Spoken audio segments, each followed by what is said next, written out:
Привет! Буквально неделю назад на канале вышел обзор Mi 10, и уже сегодня мы рассмотрим старшую версию Mi 10 Pro.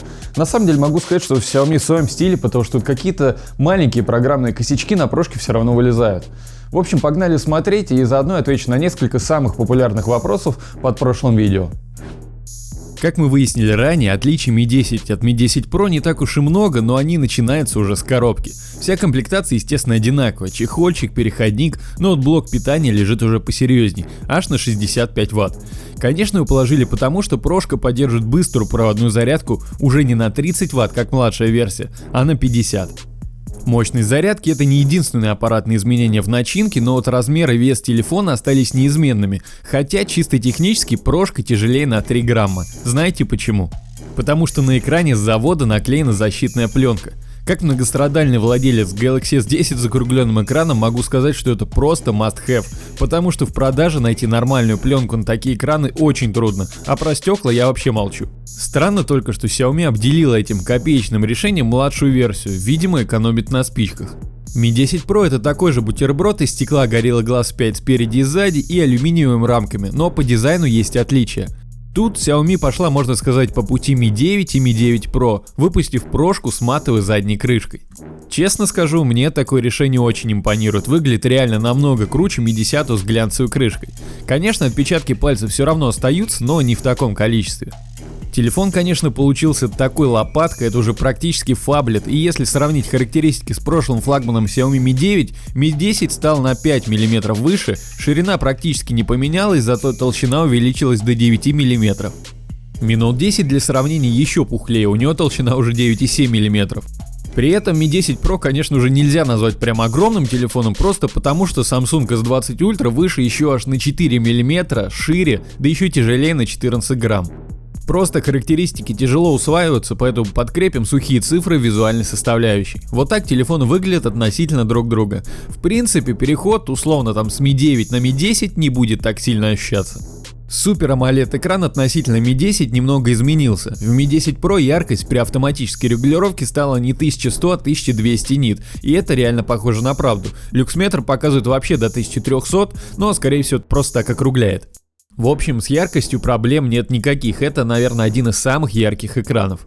На презентации Xiaomi рассказывали, что в прошке они сделали улучшенную цветопередачу, но без каких-то специальных устройств, просто на глаз разницы между экранами я лично не заметил. А теперь ответы на самые популярные вопросы под прошлым видео. В комментариях было много вопросов относительно закругленного экрана. Мешает ли это читать, когда текст размещен прямо с краю? Так вот, с этим проблем особо нет. Глазу почти незаметно это искажение, да и отбликов никаких нет, вот можете сами посмотреть. Стереодинамики не претерпели изменений, они по-прежнему громкие и звучат, кстати, все-таки приятнее, чем на Galaxy S10. Звук немного объемнее и чуть больше низких частот. Самое дурацкое, что можно сделать, это записать звук на микрофон, ну давайте попробуем.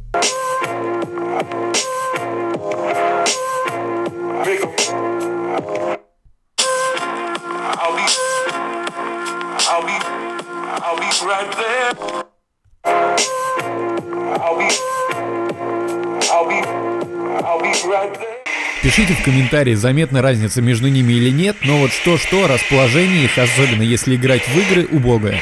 Постоянно их перекрываешь ладонями, и в итоге получается примерно вот такой эффект.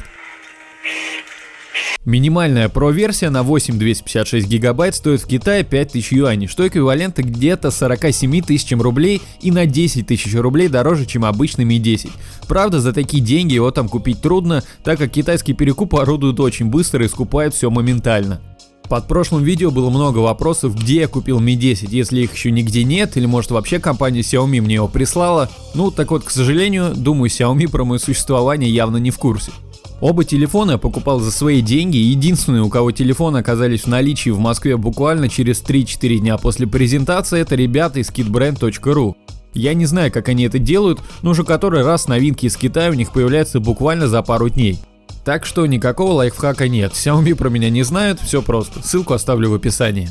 Внимание многих привлекла надпись на коробке Hi-Res Audio, и в комментариях часто спрашивали, что со звуком в наушниках. Так вот, все как должно быть. ТВС-наушники Anker Liberty R2, которые мы, кстати, разыгрываем. Для этого нужно, как всегда, просто подписаться, поставить лайк и написать комментарий. Более подробная информация будет по ссылке внизу. Вот они раскрываются в полной мере, и отличия от того же S10 в этом плане нет. Хотя, на самом деле, у многих Xiaomi в плане звука я встречал просадки. Snapdragon 865. По части производительности комментарии тут излишние, отличий от Mi 10 никаких нет. Все игры Call of Duty, Standoff 2, Asphalt идут на максимальных или ультра настройках, и единственная игра, где тормоза все же бывают, это Shadowgun Legends.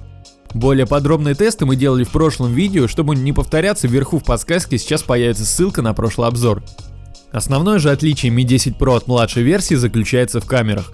Именно прошка получила 124 балла в рейтинге DxOMark, которому уже никто не верит, и набор камер получился более логичный, чем просто в Mi 10. Например, теперь нет бесполезного макромодуля на 2 мегапикселя, тут его заменяет ширик, который просто кропается, ровно такое же решение было и в Mi Note 10. Внешне по задней крышке из различий бросается наличие лазерного автофокуса между камерами в прошке и 3 светодиода во вспышке вместо 2. Подробное сравнение камер Mi 10 Pro, iPhone 11 Pro и Samsung Galaxy S10 будет на канале через пару дней, а пока остановимся на странных моментах, которые были замечены. Во-первых, или проблемы с балансом белого, или с распознаванием цветов, но чисто желтый фон Mi 10 Pro не может определиться, как распознавать, или как зеленый, или как желтый и постоянно скачет. Во-вторых, самый верхний телемодуль иногда просто отказывается включаться, и увеличение идет просто за счет кропа основного модуля. В-третьих, этим нас уже не удивить, ровно такая же история была и на Mi Note 10. Пятикратный зум на самом деле не пятикратный. Когда верхний объектив все-таки начинает работать, он активируется примерно при увеличении 3.7 или 3.8. Фронтальная камера в Mi 10 Pro не имеет стабилизации, поэтому на ходу снимать нереально, картинка жестко трясется, но фотки вроде получаются ничего. В общем, пока все с точки зрения ПО довольно сыровато, но даже при таком наборе снимки все же получаются вполне себе. Когда по предзаказу мне придет Galaxy S20, сравним еще и с ним. В Mi 10 Pro поставили чуть менее емкий аккумулятор в 4500 мАч против 4780 в обычной версии. В такой обычной эксплуатации его еще нужно погонять, но в тесте на разряд прошка показала ровно те же цифры, что и обычный Mi 10. На максимальной яркости Shadowgun Legends с ультра настройками разрядила Mi 10 Pro за почти 5 часов. В общем-то, как и Mi 10, что немного странно. Эти 280 мАч Xiaomi не могла просто так незаметно убрать, но с другой стороны, наоборот, приятно. Пока первые впечатления довольно противоречивые. С одной стороны, телефон нафаршировали практически всем, кроме влагозащиты. С другой стороны, когда открываешь камеру и видишь, как на экране телефона фактически желтый фон скачет то на желтый, то на зеленый, как-то это странно и немного не соответствует званию флагмана. Через пару дней на канале выйдет сравнение фото-видео возможностей Mi 10 Pro, iPhone 11 Pro и Galaxy S10, так что подпишись, чтобы не пропустить, ставь лайк, если видео было полезно, и пиши в комментарии, если есть еще какие-то вопросы. На сегодня все, до встречи в следующих видео, пока!